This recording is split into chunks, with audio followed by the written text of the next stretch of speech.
Hi, my name's Dee and welcome to Sunchild Tarot. Now this is your waning moon reading for the sign of whatever's in the title below. It's a bulk introduction. There'll be a timestamp down there to fast forward past it because you will want to watch more than one. As the waning moon, you want to watch your sun sign, your moon sign, your rising sign. Maybe your north node, maybe your Venus, maybe your Saturn and Jupiter at the minute as well. So, you've survived both eclipses, solar and lunar. You maybe have survived the Saturn and Pluto conjunction on the Sunday, or maybe you've still got to go through it. Good luck.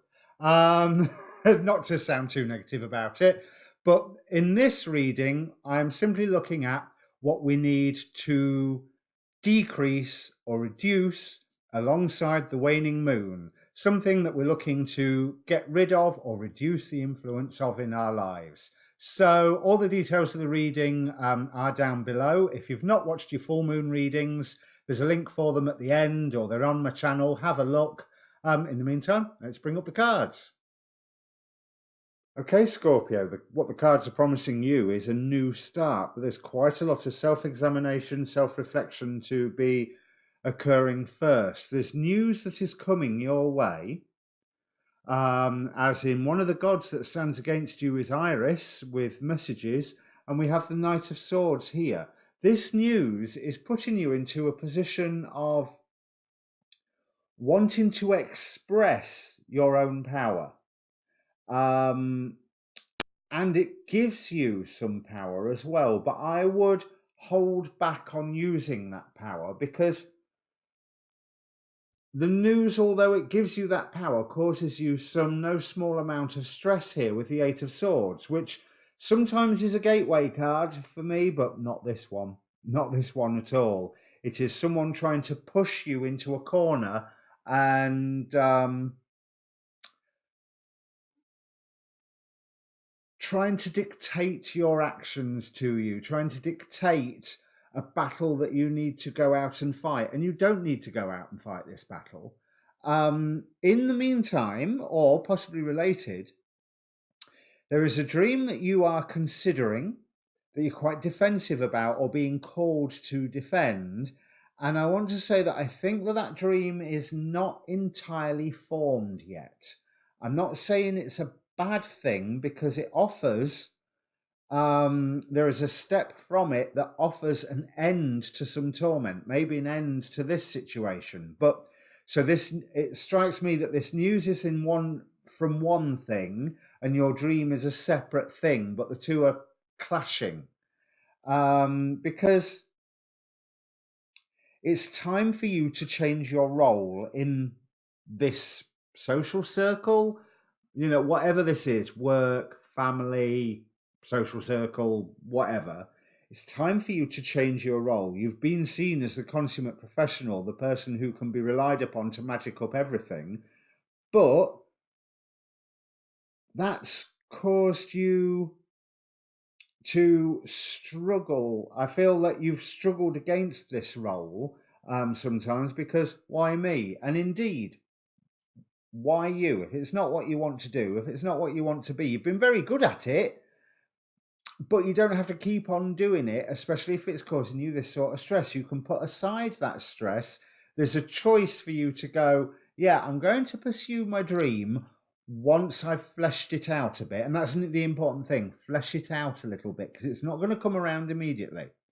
The other good thing here is that we have the Lover's card heading into the Ten of Cups. You've got loads of conclusion cards. They flew out the deck. We have Ten of Cups, which, as you know, is happy, happy. With the Hanged Man, there's wisdom coming to you so that you can see how to be happy in the situation that you're in. But you need to bring change into that situation, and that is by examining what it is that you truly want. Then this new start will come. But what you have wanted and what you truly want may be something slightly different from one another. Maybe there's things that you've been brought up and educated to want, and then you're suddenly finding that, hang on a minute, do I want that? It hasn't made me happy so far, so why would I want more of it?